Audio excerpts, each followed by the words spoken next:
So we're in the middle of the artichoke season here in Rome, and I don't know about you, but I love artichokes.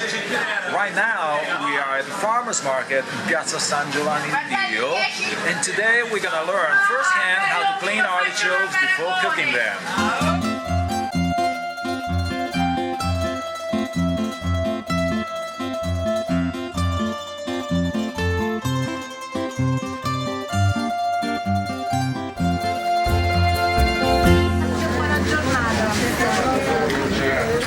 So this is Signor Patrizio, and he's gonna show us how to clean artichokes.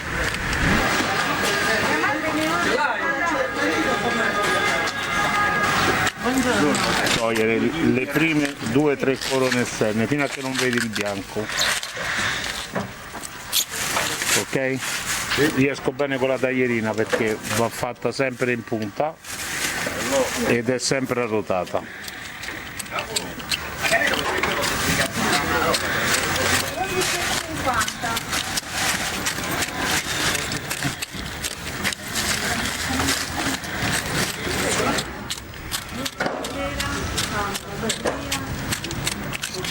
Inclinato leggermente il ciofo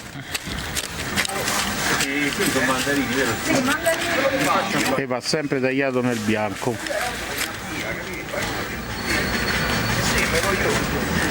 Poi dopo andrebbe pulito, adesso io lo pulisco completamente, poi andrebbe fatto così.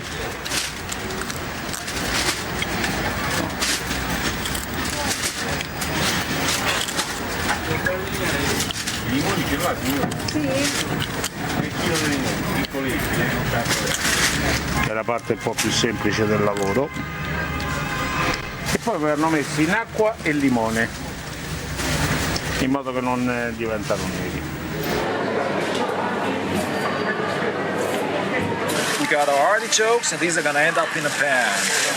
I'm gonna put links in the description below with a couple of recipes.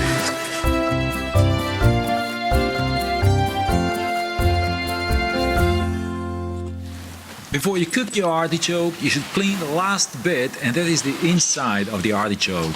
If you don't have a proper tool, you can also use a teaspoon to remove the so-called beard from the center of the artichoke.